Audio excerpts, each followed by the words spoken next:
Bonjour à tous, rebonjour à ceux qui ont trouvé sur la route. Sans plus tarder, nous allons accueillir notre orateur de ce matin, qui est mon pasteur je vais dire d'enfant, je ne vais pas dire mon pasteur de jeunesse, ce n'était pas mon pasteur de jeunesse, mais quand j'étais jeune, j'étais à son église à Limoges, où on a passé 8 années ensemble, où ces derniers temps, ces samedis, on regardait les photos de souvenirs. Il voyait tous ces visages de jeunesse. Il voyait la plupart étaient mariés, la plupart avaient des enfants. Et aujourd'hui, nous sommes encore heureux. Je suis heureux de l'accueillir. Ici, il sera mieux placé pour se présenter. Mais vraiment, je bénis Dieu pour l'avoir ce matin et je le bénis Dieu pour nous. Et je crois qu'il va encore nous bénir ce matin, comme il a toujours été pour moi une source de bénédiction. Il sera aussi pour vous une source de bénédiction. Et que le Seigneur puisse encore nous bénir à travers son ministère. Et qu'à Dieu revienne toute la gloire. Au nom de Jésus. Amen. Je laisse la place au pasteur Alain Aguedu. Alléluia. C'est une joie d'être dans la maison de Dieu ce matin. Amen. Amen. Nous savons combien notre Dieu est fidèle et il veut nous bénir. Et je suis dans la joie ce matin d'être parmi vous. Et vendredi déjà, on a pu partager la parole de Dieu avec un sujet que le Seigneur a mis sur mon cœur, que j'ai pu partager déjà dans plusieurs églises. Et puis j'ai vu toujours des fruits à cette parole qui a pu être apportée. Et si vous avez l'occasion, je sais que ce n'était pas enregistré, mais je crois qu'il y a une source de bénédiction dans ce message. Et ce matin, le Seigneur a mis aussi à cœur quelque chose. Ce n'est pas du copier-coller. Hein? On ne fait pas du copier-coller. On fait de ce qui vient de là-haut. Amen. Dieu est fidèle. Ça fait 43 ans que je sers le Seigneur à plein temps dans le ministère. Je me suis converti, j'avais 16 ans et à l'âge de 21 ans, je suis entré dans le ministère pour servir le Seigneur. Et puis, j'ai beaucoup d'expérience dans le ministère et je découvre encore des choses nouvelles. On est pasteur à vie. Ce n'est pas parce que depuis le mois de juillet, avec mon épouse, nous avons pris la retraite administrative, mais nous continuons à servir le Seigneur là où le Seigneur nous a placés. Actuellement, nous sommes dans la ville de La Roche-sur-Yon. Et puis, nous servons dans cette église aussi. Mon épouse, elle a reçu un ministère depuis de très longues années pour les enfants, pour les moniteurs de culte d'enfants. Elle a édité également 3 petits ouvrages avec des dessins qu'elle a fait elle-même et puis des histoires qu'elle a conçues elle-même. Si vous avez à cœur de vous les procurer, eh bien, vous êtes des grands-parents, vous avez sûrement des petits-enfants. Alors, ce n'est pas un message agressif, excusez l'expression. Quand je dis agressif, c'est-à-dire on va taper sur le péché, on va taper sur les gens. Non, le message est doux, mais il passe quand même. Et on a voulu cela pour que ce soit aussi l'occasion pour les enfants de découvrir en douceur le Seigneur Jésus et puis s'attacher à lui. Donc, parents, grands-parents, eh bien, vous pouvez vous les procurer, ils sont à votre disposition là-bas. Et ce matin, j'ai à cœur, quand j'étais dans un temps de prière, j'ai à cœur de prier avec vous pour le couple pastoral que le Seigneur vous a donné. Vous savez, c'est important. Eux, leur responsabilité, c'est de prendre soin de vous. Amen. Ce sont des bergers qui vont s'occuper de vous, qui prennent soin de vous, qui prient pour vous, qui pleurent pour vous. Mais vous avez une responsabilité aussi, c'est de prendre soin d'eux. Et Dieu nous demande de le faire. Quel va être le comportement de l'Église? Est-ce que l'Église, elle est là pour consommer ou elle est là aussi pour servir? Et je crois que votre responsabilité, c'est de les bénir, parce que plus vous les bénirez, plus vous serez bénis. Amen. Ça, je le crois. Vous savez, vous inquiétez pas. Ne leur faites pas des misères, le diable s'en occupe. Hein? Et lui, il ne perd pas son temps. Et je peux vous dire une chose, c'est que nous sommes souvent attaqués, nous les serviteurs de Dieu. Hein, ma femme, souvent, on dit « Waouh, cette nuit, ça a été dur ». On réfléchit, on dit « Ah ben oui, c'est samedi soir ». Parce que le dimanche matin, là, il y a quelque chose qui va se passer dans l'église. Et le diable envoie des tempêtes. Hein? Mais nous voulons rester fidèles. Alors, on va prier pour eux. Je vais leur demander de s'avancer. Moi, vous savez, quand je visite les églises, j'ai compris une chose, c'est que je ne suis pas appelé uniquement à prêcher. C'est l'essentiel, c'est vrai. Mais je ne viens pas uniquement pour prêcher. Je viens aussi pour écouter le coup pastoral, pour prier pour eux. Et j'ai toute une liste de pasteurs pour lesquels je prie. On a des projets pour accueillir des pasteurs et des épouses de pasteurs en souffrance, aussi en difficulté, en période difficile. On est en train de mettre en place un service pour les accueillir dans un studio quelque part et prendre soin d'eux. Et le Seigneur m'a appelé à cela. Et ce matin, je voudrais vous encourager. Peut-être on ne vous l'a jamais dit, peut-être les pasteurs qui sont de passage l'ont jamais fait, mais je trouve que c'est important. On va prier pour eux. Ils ont des défis. Ça, c'est entre nous, entre moi et eux. Je ne vais pas vous dire quoi, parce que c'est des échanges que nous avons eus. Ils ont des défis. Ils ont des besoins. Et intéressez-vous à leurs besoins. Allez les trouver pour dire, est-ce que vous avez des besoins? Ne les laissez pas avec leurs besoins. Vous devez prendre soin d'eux. Plus vous allez prendre soin d'eux, plus vous serez bénis. Alors ce matin, on va prier. Je vais leur dire de s'avancer, de venir là. Et puis, je vais vous demander, moi, je ne vous connais pas beaucoup, je vais vous demander de vous lever à votre place. On l'a fait pour moi en son temps et ça m'a béni. Ça m'a béni parce que dans l'Église, nous avons des frères et des sœurs. Nous avons des amis. Amen. Et le lien qui nous unit, ce n'est pas un lien de sang, c'est le lien du Saint-Esprit. Amen. C'est des liens qui sont plus forts que les liens du sang. C'est les liens du Saint-Esprit. Alors on va prier pour eux. Je vais vous demander, si vous êtes d'accord avec moi, d'étendre vos mains vers eux. Et moi je vais prier pour vous, pour eux, pour que Dieu les bénisse. Et le Seigneur va les bénir ce matin. Amen. Dieu va répondre à leurs besoins. Dieu va répondre à leurs défis. Dieu va abattre les obstacles. Le Seigneur va ouvrir des portes nouvelles pour eux. Le Seigneur va leur donner quelque chose de divin encore ce matin. Et nous allons prier pour eux. Et je vous invite à prier avec moi, mais à prier de tout votre cœur avec passion ce matin. Seigneur, nous te prions pour nos bien-aimés. Seigneur, je te prie pour mon frère, je te prie pour ma sœur, Seigneur, pour que tu les bénisses. Tu vois les discussions, les échanges que nous avons eus ensemble. Tu vois leurs défis, tu vois leurs combats. Tu vois leurs luttes, tu vois leurs besoins, Seigneur. Mon Dieu, nous, on ne se tourne pas vers les hommes. On se tourne vers notre Père dans le ciel qui verse les bénédictions en abondance.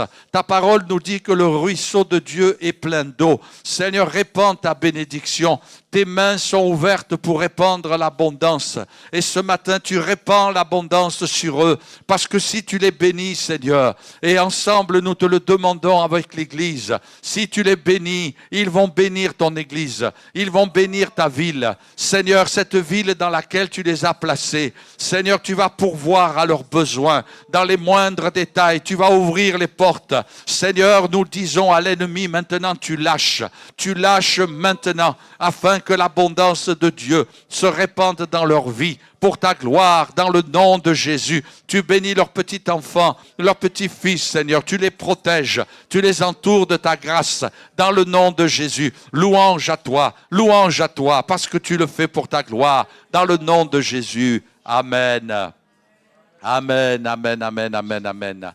Que le Seigneur les bénisse. Ils m'ont vraiment reçu avec beaucoup de tendresse et d'amour. Et je bénis Dieu.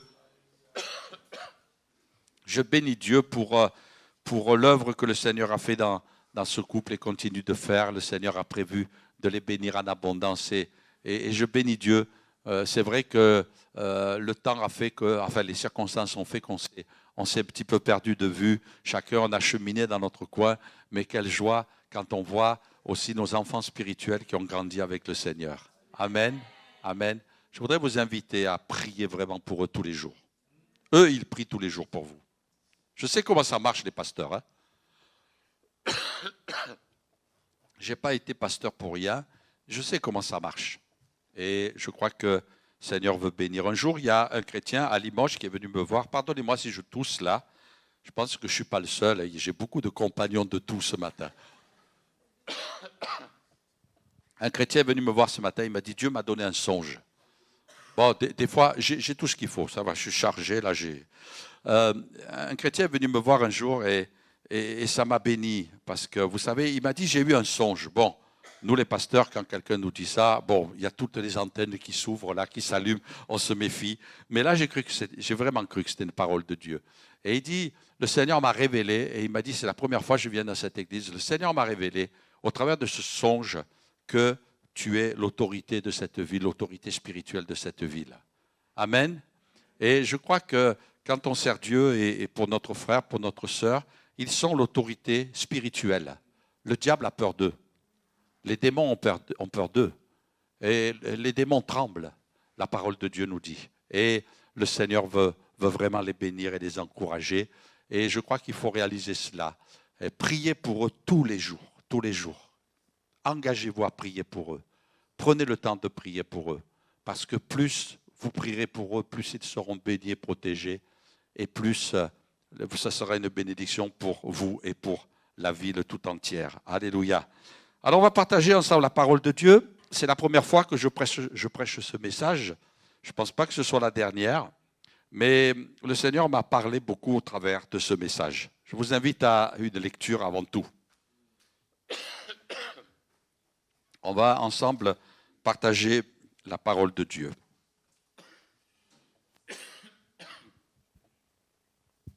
Voilà ce que nous lisons dans l'évangile de Luc. Le thème, c'est des cœurs embrasés. Voilà ce que quelqu'un a prié ce matin, enfin louer le Seigneur aussi dans cette pensée, et je bénis Dieu aussi pour cela. C'est concernant les disciples d'Emmaüs. Tout le monde connaît cette histoire de ces disciples qui étaient à Jérusalem. Vous savez, aussi la particularité de mon ministère en ce moment, c'est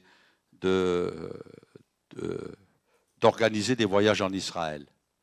Quand vous allez là-bas, vous ne lisez plus la Bible de la même manière. Il y a plein d'images qui s'affichent quand vous lisez la Bible. Et si vous avez à cœur, n'hésitez pas de vous rapprocher de votre pasteur. Il vous donnera les infos pour ceux qui ont à cœur de visiter ce pays et de voir l'œuvre de Dieu aussi d'une manière concrète, de vous retrouver sur des sites, de vous dire là, vous êtes devant la plaine où David a vaincu Goliath. Vous voyez Goliath en esprit. Et puis, les choses s'affichent et puis ce sont des moments extraordinaires. On attend que les choses se calment. Normalement, le prochain voyage est prévu au mois d'octobre pendant les vacances scolaires. Donc, si vous avez à cœur, j'enverrai la publicité en son temps. Et puis, je pourrai vous amener avec moi.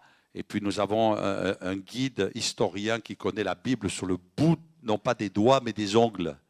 Tellement c'est merveilleux. C'est lui qui me dit, hey, pasteur, lis dans tel passage de la Bible. Ah bon?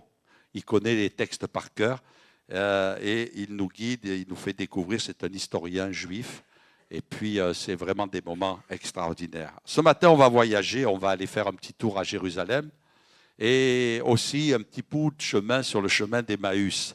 Il est dit, voici ce même jour, 2 disciples allèrent à un village nommé Emmaüs, éloigné de Jérusalem de 60 stades. Et ils s'entretenaient de tout ce qui s'était passé. Pendant qu'ils parlaient et discutaient, Jésus s'approcha et fit route avec eux. Mais leurs yeux étaient empêchés de le reconnaître. Il leur dit, « De quoi vous entretenez-vous en marchant ?» Et ils s'arrêtèrent à l'air attristés. L'un d'eux, nommé Cléopas, lui répondit, « Es-tu le seul qui, séjournant à Jérusalem, ne sache pas ce qui est arrivé ces jours-ci ?» « Quoi leur dit-il ? Et ils lui répondirent, « Ce qui est arrivé au sujet de Jésus de Nazareth, qui était un prophète puissant en œuvre, en parole, devant Dieu et devant tout le peuple, et comment les principaux sacrificateurs et nos magistrats l'ont livré pour le faire condamner à mort et l'ont crucifié. Nous espérions que ce serait lui qui délivrerait Israël, mais avec tout cela, voici le 3e jour que ces choses se sont passées. Il est vrai que quelques femmes d'entre nous ont fort étonnés, s'étant rendues de grand matin au sépulcre et n'ayant pas trouvé son corps, elles sont venues dire que des anges leur sont apparus et ont annoncé qu'il est vivant. Voilà, je suis avec vous dans les tout ce matin. Quelques-uns de ceux qui étaient avec nous sont allés au sépulcre et ils ont trouvé des choses comme les femmes l'avaient dit, mais lui, ils ne l'ont pas vu. Alors Jésus leur dit, « Ô homme sans intelligence, et dont le cœur est lent à croire tout ce qu'ont dit les prophètes. »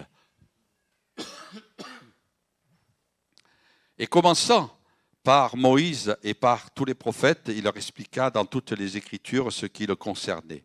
Lorsqu'ils furent près du village où ils allaient, il parut vouloir aller plus loin, mais ils le pressèrent en disant « Reste avec nous, car le soir approche et le jour est sur son déclin. » Il entra pour rester avec eux.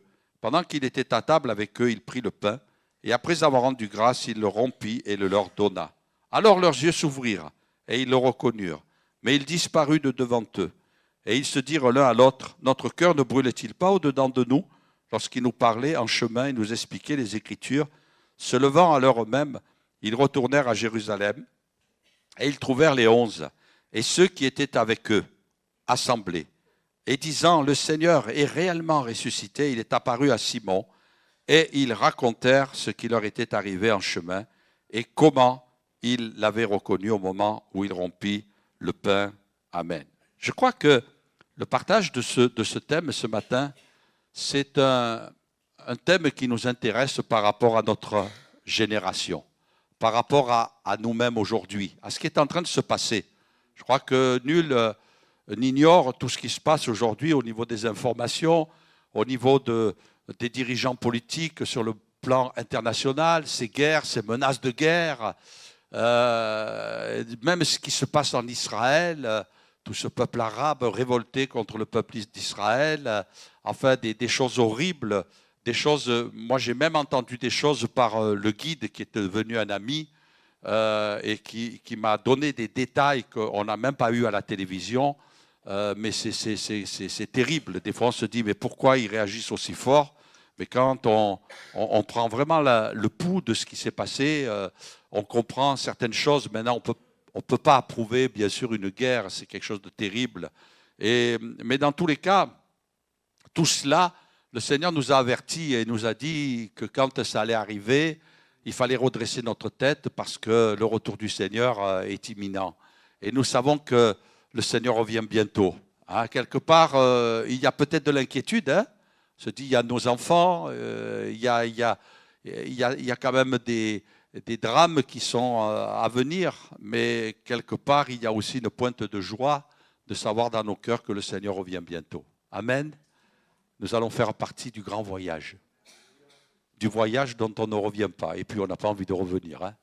Quand on sera auprès du Seigneur, ça va être vraiment merveilleux. Et je crois que là, nous avons une dimension prophétique dans le texte que nous venons de lire. Ces disciples d'Emmaüs, moi, ils me parlent. Et ce matin, ils m'enseignent. On va faire quelque chose de particulier ce matin aussi. J'espère que vous ne serez pas très étonnés, mais je crois qu'il y a quelque chose aussi à faire et à comprendre, à saisir. Ces deux disciples qui venaient de Jérusalem et qui, quand même, était en train de planer dans le contexte ici actuel qu'il fallait rester à Jérusalem. Il fallait rester à Jérusalem. Et vous savez, ça me fait penser aux chrétiens qui, dès qu'il y a du remous, dès qu'il y a de l'agitation, dès qu'il y a des combats, qu'il y a des difficultés, ils quittent Jérusalem. Et là, ils quittaient Jérusalem. Jérusalem est à 800 mètres d'altitude. Emmaüs, c'était la plaine. Donc, c'est un chemin qui descend. Un petit peu comme le chemin de Jérusalem à Jéricho. Là où est tombé aussi l'homme qui s'est fait agresser par les brigands. Vous savez, quand on est sur un chemin qui descend, eh bien, on se rapproche de la difficulté, on se rapproche des souffrances. Eux, plus ils descendaient et plus ils étaient tristes. Le Seigneur, quand il s'est approché d'eux, la Bible nous dit qu'il a commencé à les questionner, ils se sont arrêtés, l'air triste.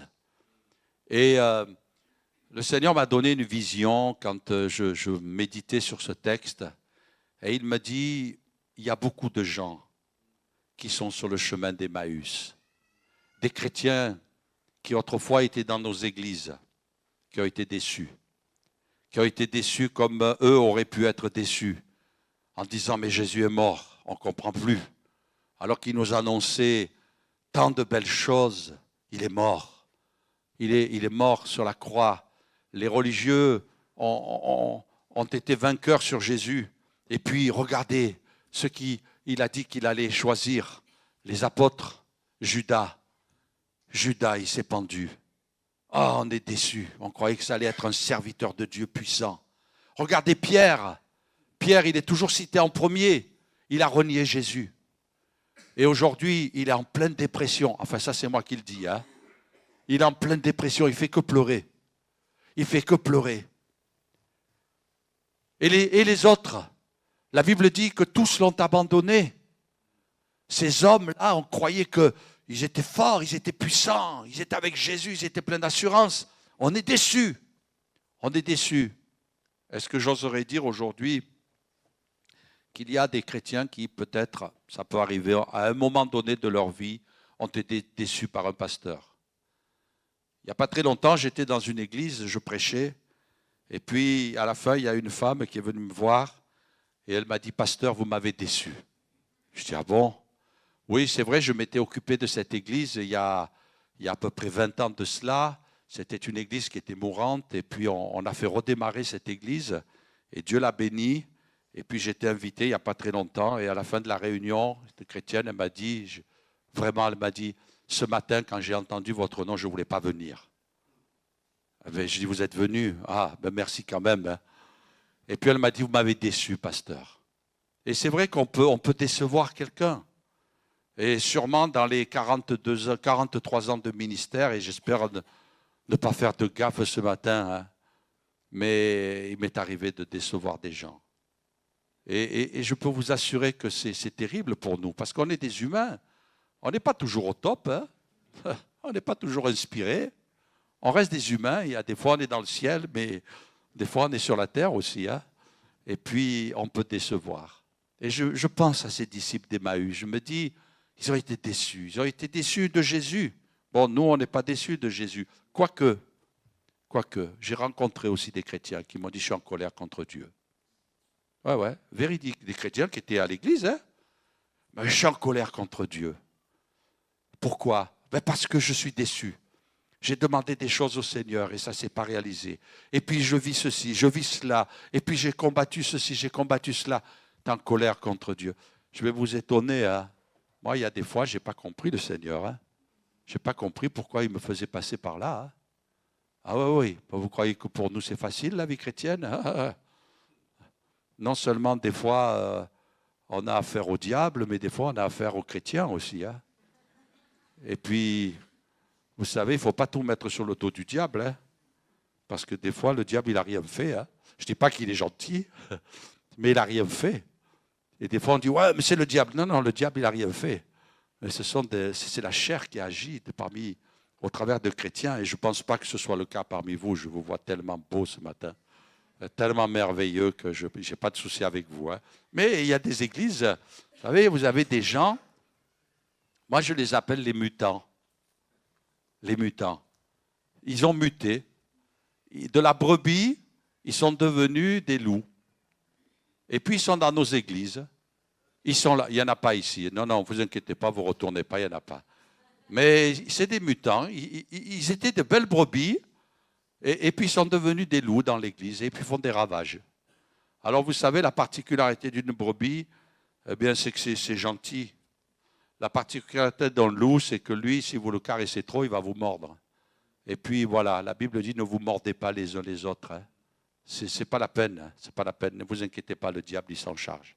Et là, ils étaient sûrement déçus, ils étaient là avec plein de reproches. Et même à Jésus, ils vont lui faire des reproches. Bon, ils ne savaient pas que c'était lui. Et tu ne sais pas ce qui s'est passé à Jérusalem? Comme si Jésus ne savait pas. Il était aux premières loges. Hein, Jésus, il n'y avait pas plus près de la difficulté qui était en train de se passer parce qu'il avait tout vécu en direct. Il avait tout subi, Jésus. Et puis Jésus, il va oser leur dire, mais quoi? Il ne va pas leur dire, oui, je suis au courant. Ne vous inquiétez pas, je suis bien au courant de ce qui s'est passé. Peut-être que ce matin, je ne sais pas, je pose juste la question. Peut-être ce matin, il y a des frères et sœurs parmi nous qui aiment le Seigneur, mais quelque part, vous avez été déçus. Ça fait partie de la vie chrétienne. Parce que le Seigneur, il ne nous explique pas tout. Hein. Il a dit un jour à Pierre, tu ne sais pas ce que je fais maintenant, mais tu comprendras plus tard. Et il y a des choses, écoutez-moi bien, il y a des choses, non seulement vous ne les comprendrez pas aujourd'hui, vous ne les comprendrez pas demain, vous les comprendrez dans le ciel. Hein? Vous savez, je ne sais pas vous, mais moi j'ai beaucoup de questions à poser au Seigneur quand je vais arriver dans le ciel. Et peut-être qu'il ne va même pas répondre, il va simplement me donner la révélation de tout ça quand je vais arriver dans le ciel. Parce qu'il y a des choses, je les ai comprises, mais il y a des choses, je ne les ai pas comprises. Je ne sais pas pourquoi. Mais je fais confiance. Parce que c'est ça la foi. La foi, c'est de dire, Seigneur, je te fais confiance. Je ne sais pas pourquoi. Je suis passé avec mon épouse, on est passé par des moments très douloureux. Mais je n'ai jamais voulu. Je me suis toujours battu pour ne pas maigrir.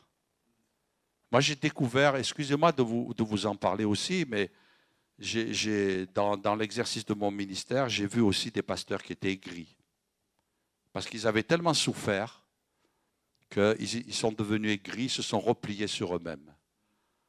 Moi, je n'envisage pas ma retraite, bien que je me permets des moments un petit peu de tranquillité, mais je n'envisage pas ma retraite d'aller planter des salades et puis d'aller à la pêche. J'aime bien planter des salades. J'aime bien aller à la pêche. Mais ce n'est pas ma priorité. Ma priorité, c'est de servir le Seigneur jusqu'au bout.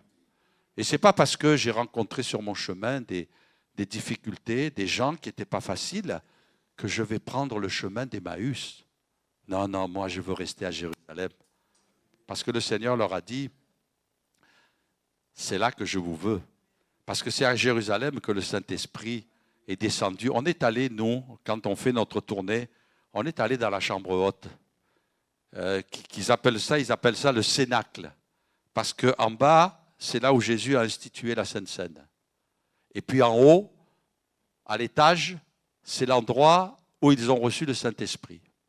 Alors bon, je ne peux pas vous affirmer bibliquement que c'est absolument la vérité, mais c'est d'après l'historien, avec des recherches précises, ils nous amènent là, à l'endroit, et puis ils ont laissé les endroits tels qu'eux. Et le Seigneur leur a dit, et on est allé faire un tour, nous aussi, on leur a dit, restez à Jérusalem, jusqu'à ce que vous receviez ce qui a été promis. Vous savez, ne quittez pas l'Église. Ne quittez pas l'Église. Parce que la Bible dit, là où 2 ou 3 sont assemblés, il est au milieu d'eux.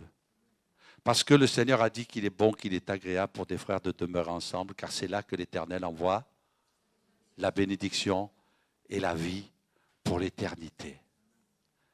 Des fois, je me suis dit, je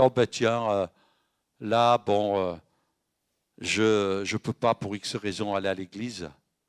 Et puis de me dire, oh là là, ça m'ennuierait quand même que je n'ai pas pu y aller, mais ça m'ennuierait quand même qu'ils aient été bénis et que j'ai été absent. Parce que je veux être là, Seigneur. Je veux être là quand tu envoies ta bénédiction. Amen. Je veux être là. L'église, elle n'est pas toujours comme on veut. Hein. Moi, je sais que, pensez bien qu'en 42 ans, 43 ans de ministère, moi, je sais comment j'ai la vision de l'église.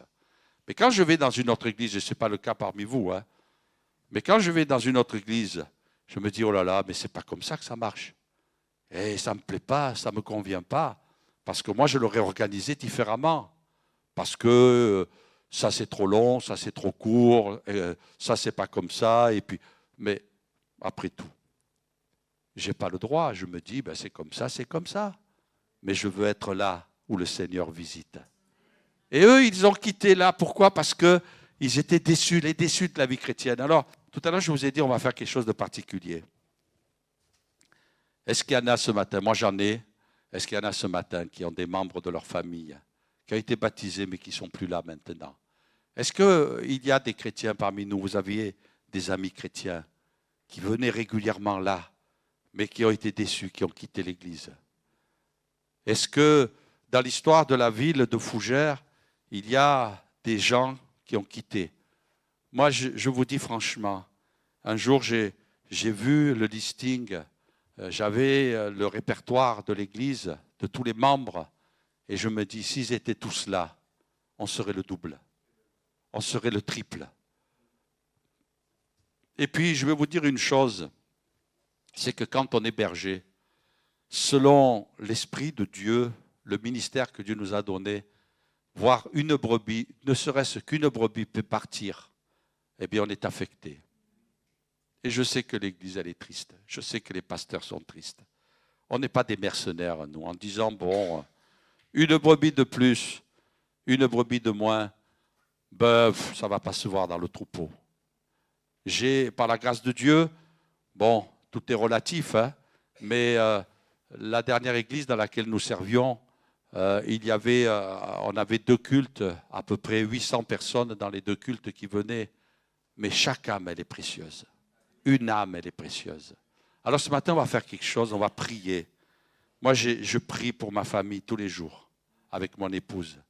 Et peut-être vous avez votre propre enfant qui a été à l'école du dimanche, qui a reçu l'enseignement, il ne vient plus. Il ne vient plus.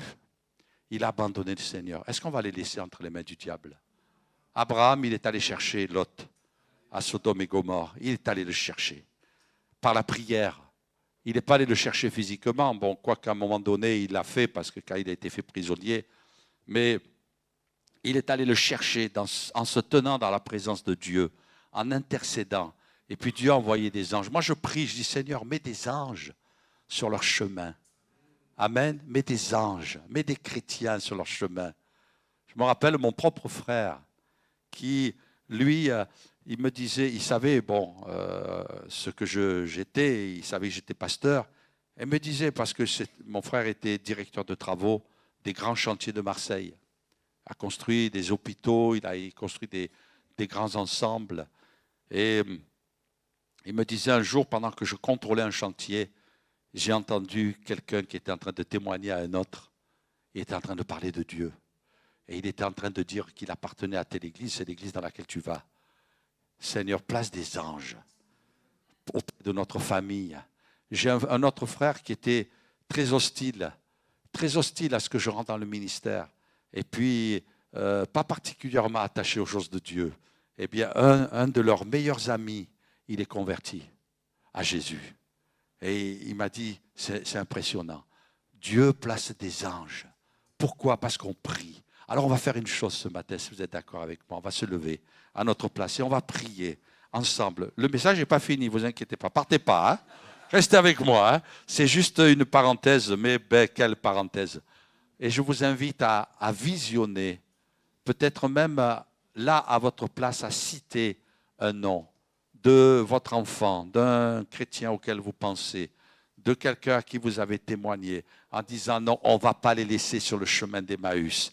Nous, on veut qu'ils retournent à Jérusalem, qu'ils viennent dans la maison de Dieu, qu'ils viennent là où il y a la bénédiction, qu'ils viennent là où il y a l'enseignement, qu'ils viennent là où ils vont être nourris spirituellement. C'est tellement important qu'ils viennent là où on loue le Seigneur. Alors on élève ensemble notre voix et je vous invite à citer peut-être un nom, peut-être même 2, peut-être même 3 auxquels vous pensez. Le Saint-Esprit est en train de mettre quelqu'un dans votre esprit là. Il est en train de vous révéler un nom, un parent qui peut-être est venu occasionnellement lors d'une cérémonie, lors d'un programme particulier, en disant « Seigneur, je les veux dans ta maison ». Moi, j'ai prié pendant 1 an pour mes parents. J'ai prié 1 an pour eux, en disant « Seigneur, je les veux dans ta maison ». Tous les vendredis soirs à la réunion de prière, je priais pour eux dans l'église. « Seigneur, je les veux pour toi ». 1 an, jour pour jour, ils se sont fait baptiser tous les 2. Ils ont accepté Jésus. J'ai un neveu qui était en prison. Un neveu qui est le fils de ma sœur aînée. On a pratiquement le même âge. Et il a sombré à une époque de sa vie. Il s'est retrouvé en prison. J'ai prié pour lui. Il s'est converti dans sa cellule. Il a donné son cœur à Jésus. Il s'est fait baptiser d'eau. Il a été baptisé du Saint-Esprit. Oui, notre Dieu est puissant. Il entend nos prières. Alors on élève notre voix. Ce matin, Seigneur, on élève notre voix pour ceux qui sont sur le chemin d'Emmaüs. On ne veut pas les laisser. On te prie pour qu'ils fassent demi-tour, Seigneur. Qu'ils reviennent dans ta maison. Alléluia. Élevons notre voix ensemble. Seigneur, tu veux te glorifier ce matin. tu veux élever ton nom. Seigneur, tu me mets à cœur avec ton peuple de prier pour cela, de prier pour nos familles. Seigneur, on te prie pour nos enfants, on te prie pour nos frères et sœurs dans la chair, on te prie pour les parents, Seigneur, on te prie pour ceux qui ont lâché ta main un jour. Seigneur, mon Dieu, qu'ils aient maintenant la révélation de Jésus et qu'ils reviennent, Seigneur, dans ta maison. C'est là que tu les attends, Seigneur. C'est là que tu leur dis de rester. Seigneur, nous te prions de te glorifier dans le nom de Jésus. Merci parce que tu le fais, Seigneur. On ne les laisse pas entre les mains du diable. On ne les laisse pas entre les mains de mensonges. Seigneur, tu te révèles dans le nom de Jésus. Oh Seigneur, nous prions, nous intercédons et nous proclamons la victoire de Jésus ce matin. Nous proclamons la victoire de Jésus. Et ce matin, Seigneur, tu fais tomber les chaînes, mais tu fais aussi tomber les écailles des yeux, Seigneur, pour la gloire de ton nom. Béni sois-tu, Seigneur. Amen. Amen. Gloire à Dieu. Alléluia. Prenez place. Oui, je vous invite à intercéder, à prier. Avec ma femme, nous prions tous les jours pour ceux de nos enfants, on a une fille qui marche vraiment avec Dieu, avec son mari, servent le Seigneur au Canada. On a un fils qui, malheureusement, il fait partie des déçus. Il a subi des blessures. Et les plus grosses blessures qu'il a subies, il les a subies dans l'Église. Et nous prions pour que le Seigneur le ramène à lui, parce qu'il a besoin de se tourner vers le Seigneur. Alléluia. Ils sont tristes, ils sont sombres. Ben c'est oui. Ils croient. Des fois, des chrétiens me disent, pasteur, tu sais, je souffre, c'est dur la vie chrétienne. Mais je leur dis simplement, tu sais, si tu n'étais pas chrétien, ça serait pire. Hein? Peut-être tu te serais suicidé. Hein? Alors ils me regardent en disant, mais qu'est-ce qu'il me dit ce pasteur-là? Il ne m'encourage pas. Hein? Ben oui, mais c'est la vérité. Nous, on passe des moments difficiles, mais on a Dieu avec nous. Moi, je sais une chose, c'est que je méprise personne, hein, mais j'aurais pu sombrer. J'aurais pu me révolter, j'aurais pu être dans la dépression. J'aurais pu. Moi, je ne vous dis pas, je n'ai pas eu des idées en disant Seigneur, reprends-moi. Hein. Non, ça m'est arrivé. Et ça m'est arrivé de dire Seigneur, je vais tout mettre en l'air, là, j'en ai assez, j'en peux plus, je suis fatigué, Seigneur. Hein? Ben, le Seigneur, il a vu mon cœur, mais il ne m'a jamais lâché. Vous savez, quand Élie est passé par des moments difficiles avec Jézabel, il a été découragé. Hein? Et puis eux aussi, ils étaient découragés. Et le Seigneur, ce qu'il fait, voyez, il dit, mais tu ne sais pas ce qui s'est passé à Jérusalem avec Jésus, qui était puissant, là, qui faisait des miracles. Et Jésus leur a dit, quoi? Qu'est-ce qu'il y a? En fait, ça nous prouve et ça nous montre que le Seigneur, il a envie de nous écouter. Il a envie de nous entendre, même nous plaindre. Hein? Et il nous écoute, le Seigneur. N'aie pas peur de lui parler. N'aie pas peur de t'adresser. Alors c'est bien, bon, moi je dis, on est là pour ça, nous aussi, les pasteurs. Quand les gens viennent nous voir, ouais, pasteur, ça ne va pas, je suis découragé, je suis malade, je vis des difficultés, j'ai besoin que vous priez pour moi. Non, c'est très bien, on est là pour ça, hein. On est là pour s'occuper des brebis, on est là pour panser leurs plaies, on est là pour les soigner, on est là pour les nourrir. Hein, parce que le pasteur, il n'est pas appelé justement uniquement à nourrir le peuple, il est appelé aussi à soigner les brebis. Hein. C'est ce que la Bible nous déclare. Ça s'appelle la guérison, les soins pastoraux, la guérison intérieure. Et c'est bien, il faut le faire. Il y a des bénédictions, il y a des miracles qui se passent, pas simplement ici, auprès de l'auditoire, mais il y a des miracles qui se passent aussi dans le bureau du pasteur et de son épouse. Amen. Notre Dieu est puissant. Moi, je bénis Dieu pour l'épouse qu'il m'a donnée. Je bénis Dieu aussi pour notre sœur, là. Un cœur pour le Seigneur et pour l'Église. Et je sais que vous pouvez vous rapprocher d'elle. Elle va prier pour vous et vous allez être bénis. Dieu va faire des miracles. Alléluia. Et je l'ai vu aussi dans l'exercice de mon ministère. Ils étaient tristes, ils étaient déçus, ils étaient dans la peine, mais le Seigneur a dit, mais qu'est-ce qu'il y a? Qu'est-ce qu'il y a qui bout dans votre marmite? Qu'est-ce qu'il y a qui ne va pas? Allez, dites-moi, allez, videz votre sac. Allez, on déballe tout là. Et le Seigneur, il les a écoutés. Ah, quelle patience quand Dieu nous écoute dans le ciel là. Ah, il n'est pas comme ça, le Seigneur, en disant, allez, vas-y, parle, je t'écoute. Non, non, il ouvre ses oreilles, il est attentif, il nous laisse parler. Il entend, comme le disait David, il entend même la voix de nos larmes. Je ne sais pas si ça vous est arrivé d'être dans la présence de Dieu, de pleurer. Mais vous savez que même vos larmes, elles sont recueillies dans le ciel. Il recueille vos larmes, parce que vos larmes, c'est une prière si vous les faites dans sa présence. Et le Seigneur, il les entend. Il entend. Il ne nous a pas dit que ça serait facile, hein, la vie chrétienne. Il ne nous a pas dit que, non, il y a des persécutions, il y a des combats, il y a des luttes. Mais le Seigneur nous invite à rester accrochés. Hein. Et il y a quelque chose qui va se passer aussi d'extraordinaire, et quelque part, c'est un petit peu le point central de mon message ce matin. C'est que le Seigneur va leur apprendre à marcher par la foi. Il est dit dans les Corinthiens, car nous marchons par la foi et non par la vue. Et puis, vous vous rappelez l'histoire de Thomas. Puis Jésus dit à Thomas, avance ton doigt et regarde mes mains. Avance ta main et mets-la dans mon côté. Et ne sois pas incrédule, mais crois. Thomas lui dit, mon Seigneur et mon Dieu. Et Jésus lui dit, parce que tu m'as vu, tu as cru. Et Jésus va dire, heureux ceux qui n'ont pas vu et qui ont cru. Heureux, c'est-à-dire, entre parenthèses, ce mot heureux veut dire aussi bonheur. Tu es dans le bonheur. Et là, il y a quelque chose de très important à saisir. Pourquoi le Seigneur les a empêchés de le reconnaître? Pourquoi? Parce qu'ils sont en train de passer d'une phase de la vie chrétienne à une autre phase. C'est celle du visible qui va passer dans l'invisible. Et ça vous est peut-être arrivé, moi ça m'est arrivé, je ne vous dis pas combien de fois, où dans des moments difficiles, je me dis, Seigneur, si tu pouvais m'apparaître quelques minutes là, pour m'expliquer quelque chose. Seigneur, écoute, si tu ne veux pas toi te déplacer, envoie-moi un ange, tiens la bien sous la main là. Hein?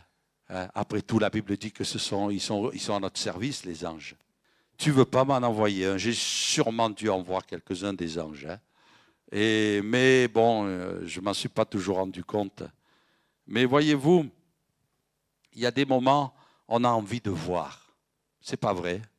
Vous n'avez jamais dit au Seigneur, je veux voir quelque chose. Je veux voir quelque chose de grand, Seigneur. Je veux voir, je veux voir, je veux voir. Mais le Seigneur te dit non, non, non, parce que ça, ce n'est pas la foi. La foi, c'est de voir l'invisible. La foi, c'est de croire dans l'invisible. Et le Seigneur, ici, a voulu se cacher à leurs yeux. Il a voulu qu'ils ne le reconnaissent pas. Il a voulu les empêcher de le reconnaître. Il a fermé leurs yeux pour qu'ils ouvrent les yeux sur quelque chose de nouveau. Parce que maintenant, depuis la mort de Jésus, depuis sa résurrection, une phase nouvelle allait se mettre en place. C'est celle où vous allez vivre la vie chrétienne par la foi et non pas par la vue. Amen. Et là, le Seigneur va leur donner entre leurs mains le moyen d'avoir une foi qui soit fortifiée, qui soit encouragée, qui soit bien nourrie, qu'ils aient vraiment la maturité chrétienne nécessaire. Parce que finalement, ils n'avaient rien compris. Ils n'avaient rien compris. Ils étaient déçus, ils étaient tristes, ils étaient dans l'abandon, ils étaient devenus, comme on pourrait le dire aujourd'hui, de véritables rétrogrades, des gens qui avaient abandonné. Et vous savez, les rétrogrades, ce ne sont pas toujours ceux qui ont quitté l'Église. Parce qu'on peut être à l'Église et être sur le chemin d'Emmaüs. Ben ouais, ça peut nous arriver à un moment de notre vie. Ça peut nous arriver.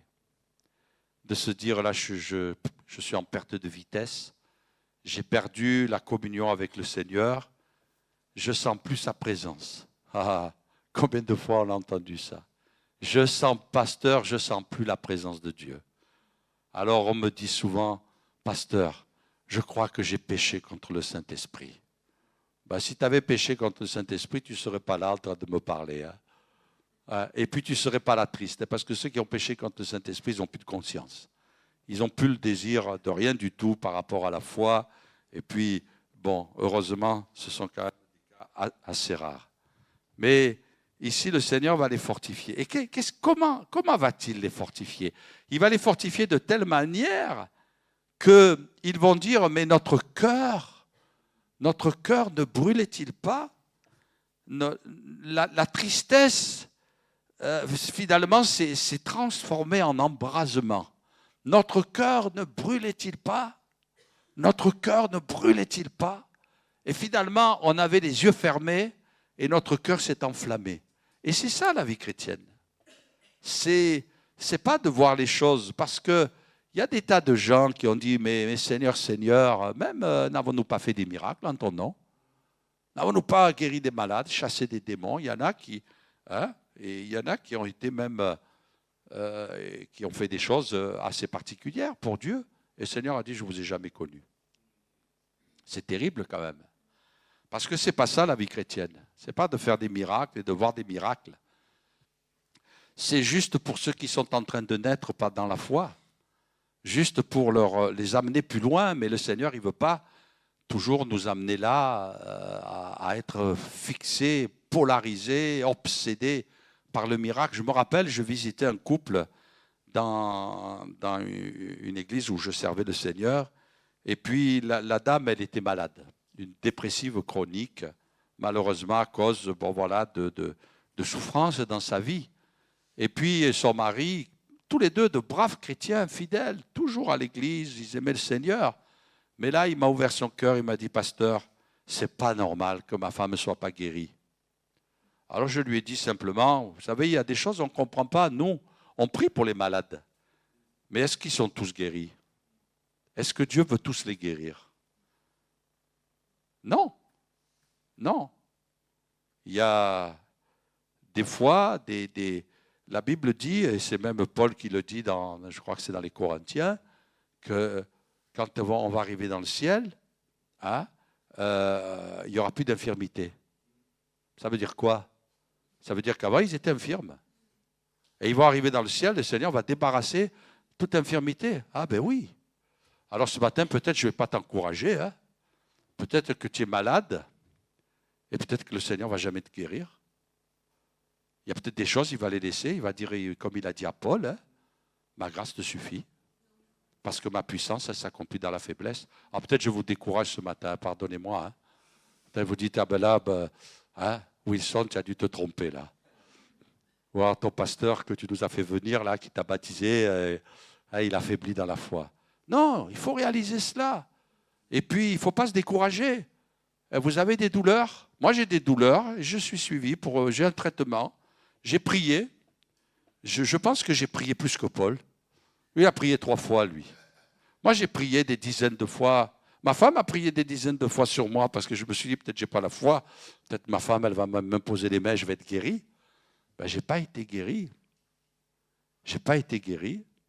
Et je sais que ça va être mon écharde que je vais traîner jusqu'au retour du Seigneur. Mais je sais que là-haut, ça sera parfait. Ça sera parfait. Et puis, je m'en ressens. Je m'en ressens.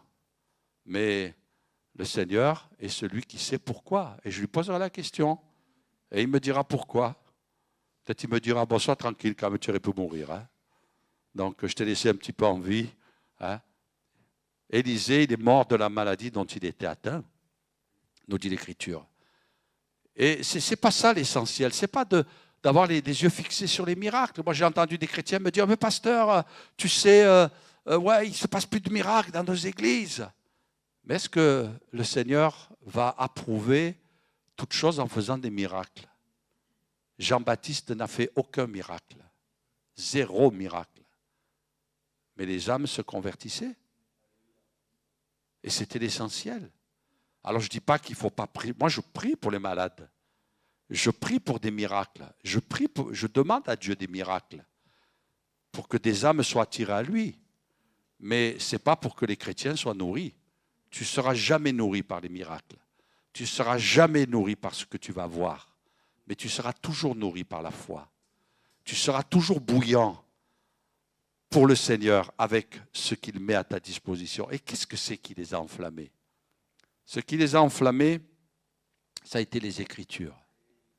Eh oui, le Seigneur leur a expliqué les Écritures. Il a commencé par Moïse. Ça a dû durer un moment, mes amis. Moïse, ça veut dire que le Seigneur a commencé par l'Ancien Testament. Et là, je ne sais pas s'il a relaté tout l'Ancien Testament, mais toujours est-il que là, eh bien, le Seigneur, il a bombardé. Et c'est à ce moment-là qu'ils ont dit, mais notre cœur, il s'est embrasé. Si tu veux être bouillant pour le Seigneur, si tu veux brûler pour lui, si tu veux brûler de passion pour lui, c'est l'Écriture, la parole de Dieu, l'invisible. Parce que là, dans la parole de Dieu, il y a la puissance. Là, il y a le Saint-Esprit. Dieu a déployé la puissance de son esprit. Des hommes qui ont été inspirés, poussés, soufflés littéralement par le Saint-Esprit pour écrire la parole de Dieu.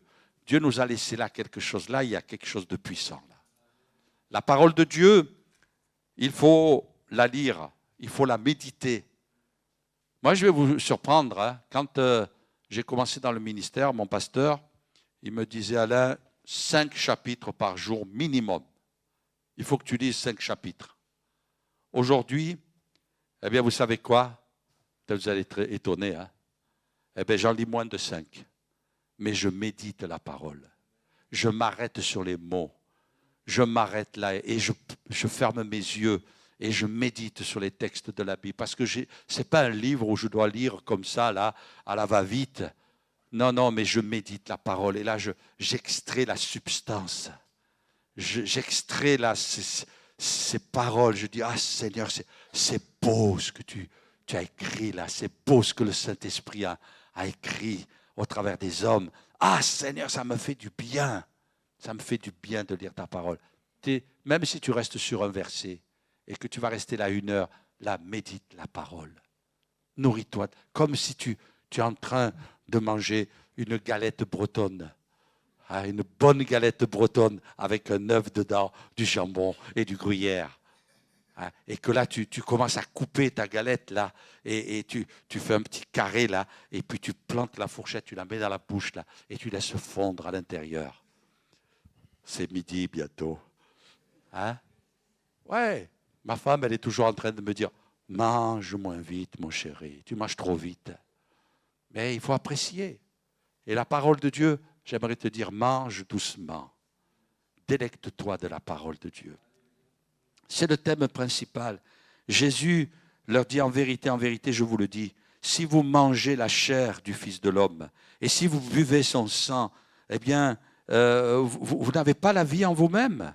Celui qui mange ma chair et qui boit mon sang a la vie éternelle et je le ressusciterai au dernier jour. Ma chair est vraiment une nourriture et mon sang est vraiment un breuvage. Celui qui mange ma chair et qui boit mon sang demeure en moi, je demeure en lui, comme le Père qui est vivant m'a envoyé et que je vis par le Père. Ainsi, celui qui mange vivra par moi.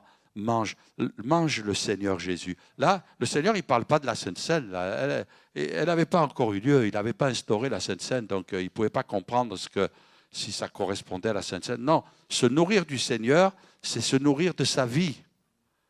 Vous savez, il y a des moments, je suis passé par des moments difficiles, et le Seigneur, il me disait, mais regarde Jésus, et regarde ce qu'il a souffert.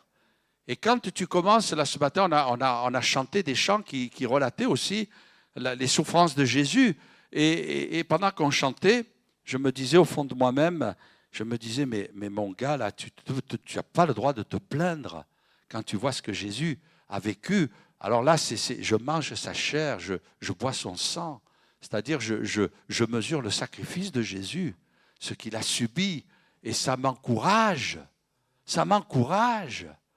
Eh oui, parce que, vous savez, pour se consoler, quelquefois, il faut se dire, bon, il y a plus de souffrance. Il y a des gens qui vivent pire que nous. Hein. Eh oui. Je crois qu'il y a une sœur ce matin qui priait, qui disait, oui, on sait qu'il y a des frères et sœurs, ils sont en prison, là, aujourd'hui. Il y en a qui ont été persécutés et qui le sont encore. Donc, quelque part, on n'a pas le droit de se plaindre. Bon, c'est sûr, on a des misères, on a des souffrances, mais on se dit, Seigneur, on est à l'abri. Oui. Et puis, le Seigneur va faire brûler leur cœur en les amenant devant le sacrifice. Parce que comment leurs yeux se sont ouverts au moment où Jésus s'est mis à rompre le pain. Et là, on retrouve un petit peu aussi ce verset. Et là, paf, ils ont reconnu Jésus. Parce que Jésus leur a ouvert les yeux, là. Tac, il a dit, maintenant, c'est le moment. Et là, leur cœur s'est mis à brûler aussi. C'est l'image de la communion fraternelle. C'est l'image de notre communion avec le Seigneur. Ce matin, au travers de ce repas que nous avons pris aussi, nous nous sommes mis en communion. Le sang, c'est la communion avec le sacrifice de Jésus. Et le vin et le pain, c'est l'image du corps de Christ que nous sommes. Et on est là dans la communion. Ce matin, on a pris des vitamines. Ce matin, on a fortifié notre foi. Il y a des chrétiens, quelquefois, qui me téléphonaient. Souvent, ça se passait comme ça. Ils me téléphonaient le lundi matin. Pasteur, ça ne va pas, je n'ai pas le moral. Et je leur dis, vous étiez où hier? Oh, ben hier, tu sais, pasteur, j'ai reçu de la famille, je n'ai pas pu venir. Ben, te plains pas, hein. Tu n'as pas été renouvelé. Hein. Ça ne va pas. Et ta place? Un jour, j'étais atteint de colique néphrétique. J'étais tout jeune, j'avais une vingtaine d'années. Et puis, j'étais au service militaire et on m'avait rapatrié dans ma maison, enfin chez mes parents.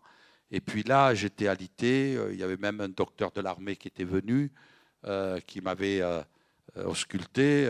Bon, c'était terrible. Et pour ceux qui ont vécu des coliques néphrétiques, moi, je ne sais pas ce qu'on souffre quand les dames vivent un accouchement, mais il paraît que c'est des douleurs qui ressemblent. Alors maintenant, je sais ce que c'est un accouchement. Hein. Et c'est quelque chose de terrible. Et puis, là, il y avait mes parents qui étaient convertis, et je leur dis, et puis, demain matin, vous m'amenez au culte. Ah, ils m'ont dit, mais ça ne va pas, non, tu ne tiens pas debout, ça ne fait rien, je vais ramper, mais je vais aller au culte. Et je suis allé au culte, j'ai demandé l'imposition des mains, de l'onction d'huile. Et puis, c'est un chrétien, deux chrétiens, deux frères de l'église qui sont venus prier pour moi. Ils ont versé de l'huile, ils m'ont imposé les mains, j'ai été guéri instantanément. Instantanément. J'ai suivi les examens, parce qu'il faut être sage quand même. Hein.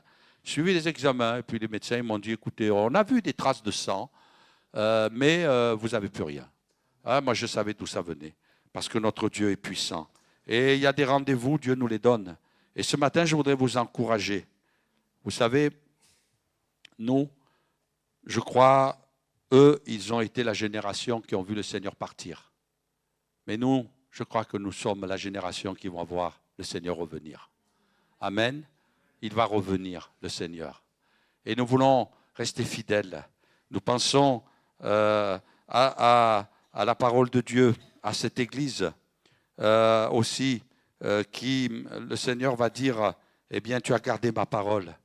Tu as gardé ma parole. Et parce que tu as gardé ma parole, je te garderai aussi.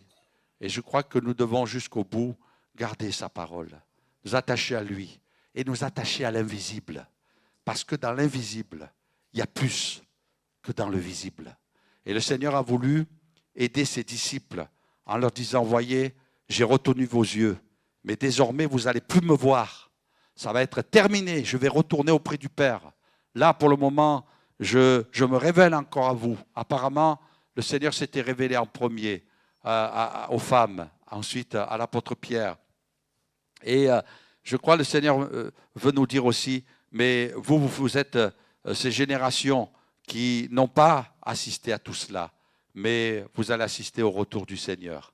On nous a montré l'endroit sur la montagne des Oliviers, là où le Seigneur va revenir aussi pour instaurer son royaume, après bien sûr avoir enlevé l'Église, parce que nous, on sera enlevés parce que le Seigneur reviendra dans les airs, il nous ramènera vers lui, mais ensuite il reviendra pour régner pendant 1000 ans.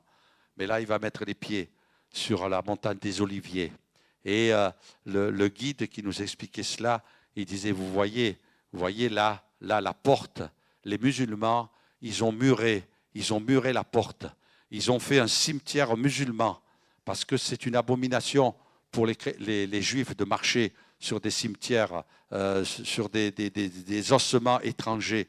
Et ils ont dit en eux, dans leur tête, ils ont dit comme ça, parce que les chrétiens, ils croient que Jésus va revenir sur la montagne des Oliviers et qu'il va passer là par la porte de Jérusalem et qu'il va entrer là, et il va rentrer à Jérusalem, il va instaurer son royaume. Alors on va murer la porte. On va mettre un mur là, bien épais, et on va mettre un cimetière d'ossements musulmans. Comme ça, Jésus ne passera pas. Ils y croient, hein? Comme si Jésus allait être empêché de passer. Hein? Mais c'est sûr que le Seigneur va revenir. Et nous voulons, nous, rester fidèles à Jérusalem jusqu'à ce qu'il revienne. La première fois, il a envoyé le Saint-Esprit. Mais il nous dit, restez fidèles. Et pour nous, Jérusalem, c'est la maison de Dieu. C'est l'église de Dieu. Que le Seigneur nous bénisse. Et je voudrais vous encourager ce matin. Je vais prier pour vous, si vous voulez bien. Seigneur, merci pour ta parole. Merci parce qu'elle nous enseigne. Seigneur, c'est vrai que souvent notre chair, elle veut voir. Elle veut toucher du doigt. Seigneur, comme Thomas a voulu voir les marques de Jésus. Et il a dit, si je ne vois pas les marques dans ses mains, dans son côté, je ne croirai pas. Seigneur, non, on ne veut pas formuler cette prière. On veut croire dans ta parole. On veut être fortifié par ta parole. Seigneur, et ce matin, tu veux bénir ton peuple. Tu veux bénir tes enfants, Seigneur.